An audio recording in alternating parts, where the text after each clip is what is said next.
National Vaccine Information Center, the former director of California Vaccine Awareness, and the former vice president of Concerned Parents for Vaccine Safety. Presently, she's the executive director of Health Advocacy in the Public Interest. She has worn many important hats over the years as she has battled hard to maintain parental rights and health freedom, with a special emphasis on maintaining vaccine choice rights. Her passion and advocacy are fueled by the fact that she is the mother of a beloved daughter who was killed by her government-mandated vaccines as an infant. Dawn is a strong and tireless advocate, a genuine seeker of truth, and an inspiration and mentor to her colleagues. She helped lead the charge against SB277, likes to joke that she is still standing after that, and is here today to help defeat SB277. I welcome my very dear friend and colleague, Dawn Winkler.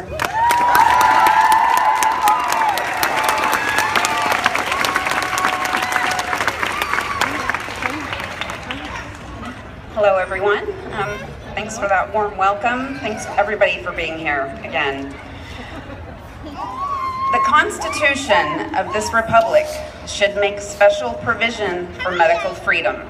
To restrict the art of healing to one class will constitute the Bastille of medical science. All such laws are un-American and despotic. Unless we put medical freedom into the Constitution, the time will come when medicine will organize into an undercover dictatorship and force people who wish doctors and treatments of their own choice to submit to only what the dictating outfit offers.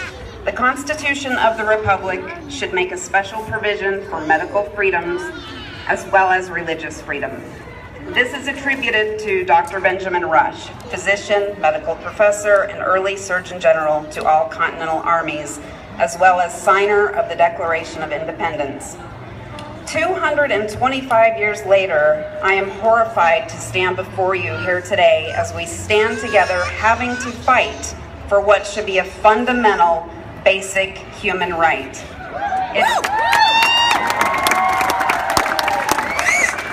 It is an utter shame that Dr. Rush's words of wisdom were not heeded all those years ago. Despite insisting that this was not his goal or the goal of AB 2109 to take away our right to opt out of one or more vaccines for our children, here we all are in 2015 fighting for that very right. This is indeed what Richard Pan wanted all along. Why does Richard Pan think that he should be the pediatrician to all children of California?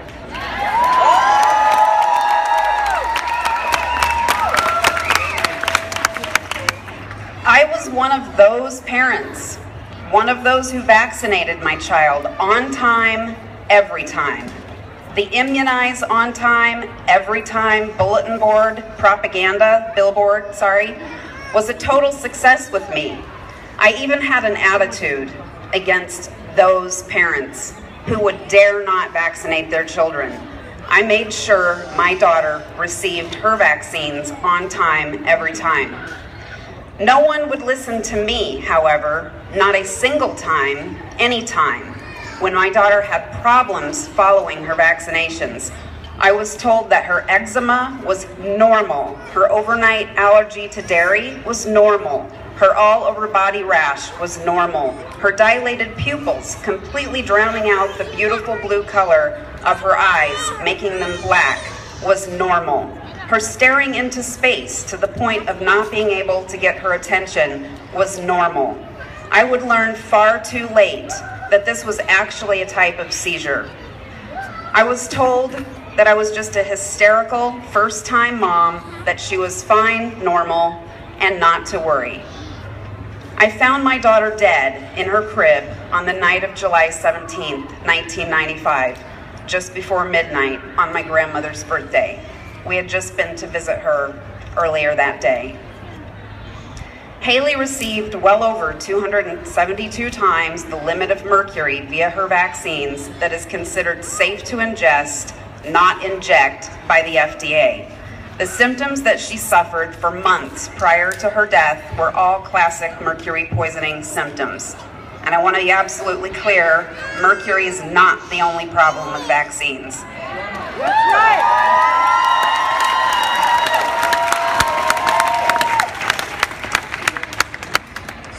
Her death was labeled SIDS. I know her death was vaccine-induced. I know. I'm her mother. No matter, thank you. No matter the label, my daughter did not die fast enough to qualify for the Vaccine Injury Compensation Program. My daughter, too, is one of the countless, uncounted, uncompensated, inconsequential, overlooked, disregarded vaccine victims. My life and the lives of those around me have been forever changed in ways that I could never describe to you, no matter how long I spent or how hard I tried. She would be 20 years old if she were here today. As I left my house today and got about 10 miles down the road, I realized, number one, I'm going to be late. I can't turn around. And that I had forgotten my daughter's portrait that I wanted to hold up in the hearing today. And then standing on the stairs over there, looking out into the crowd, suddenly I see, there's my daughter. Nancy, would you come over here?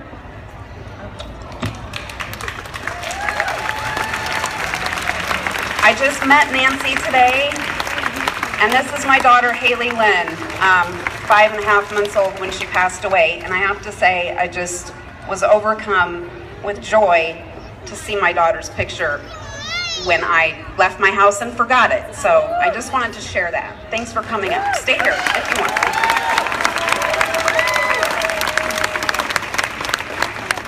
For the past 18 years, I have had one avenue by which to protect my son from vaccine injury or possibly the same fate as his sister, the personal beliefs exemption from vaccination.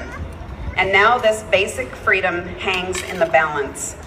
I honestly did not think that we would get to this point as a nation, but Dr. Benjamin Rush saw it coming 225 years ago. It is horrifying, infuriating, surreal, and an embarrassment to both the state of California and to our nation.